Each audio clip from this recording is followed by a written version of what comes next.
গল্পটি শুরু হচ্ছে জনবিহীন মহাশূন্যের মতো এক ফাঁকা স্থান থেকে, যেখানে একটি মাইলস্টোন প্রদর্শন করছে নানাখেদা 10 কিলোমিটার।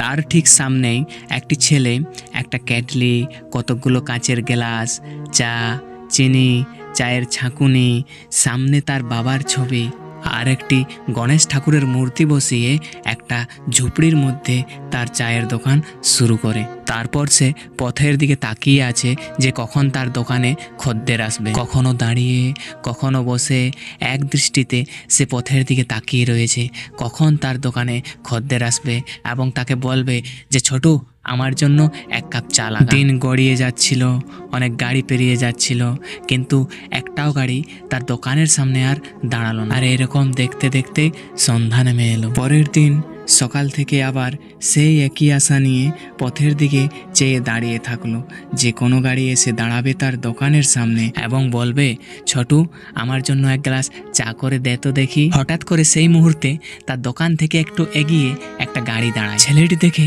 রীতিমতো অবাক হয়ে যায়, কিন্তু তারপর যখন সে বুঝতে পারে না, এ অন্য কাজের জন্য নেমেছিল, সে আবার হতাশ হয়ে পথের দিকে তাকিয়ে চেয়ে রইল। রাস্তায় অনেক মানুষ, অনেক গাড়ির আনাগোনা ছিল, কিন্তু তার দোকানে দাঁড়িয়ে চা খাবার জন্য একটাও ছিল না। আর এই করতে করতে আবার সন্ধে নেমে এলো। ছেলেটি রাগে, ক্ষোভে, অসন্তুষ্টি হয়ে তার বাবার ছবির দিকে তাকিয়ে রইল।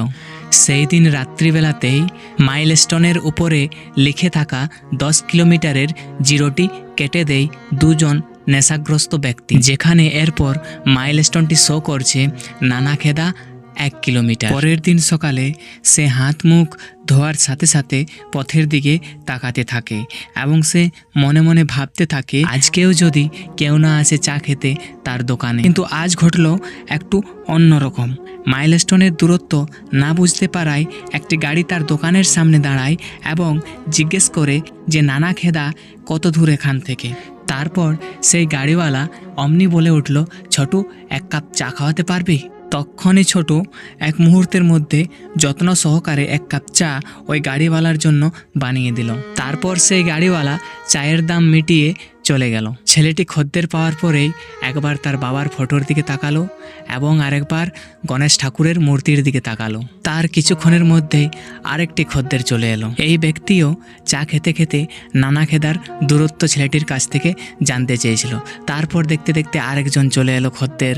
এরপর গাড়ির পর গাড়ি তার দোকানের সামনে দাঁড়াতে শুরু করলো এবং চা খেতে খেতে ছেলেটিকে সবাই জিজ্ঞেস করছে যে ছোটু, এখান থেকে নানাখেদা আর কত দূর? সেদিন ছোটুর মনে অনেক আনন্দ এবং ফুর্তি হয়েছিল। গাড়ির পর গাড়ি, মানুষের পর মানুষ তার দোকানে ভিড় জমিয়ে যাচ্ছিল। দিনের শেষে অনেকগুলো টাকাও তার হয়ে গিয়েছিল চা বিক্রি করে। তারপর একটি খদ্দেরের কাছ থেকে সে জানতে পারলো যে ওইখানের মাইলস্টোনে লেখা আছে নাকি নানাখেদা 1 কিলোমিটার।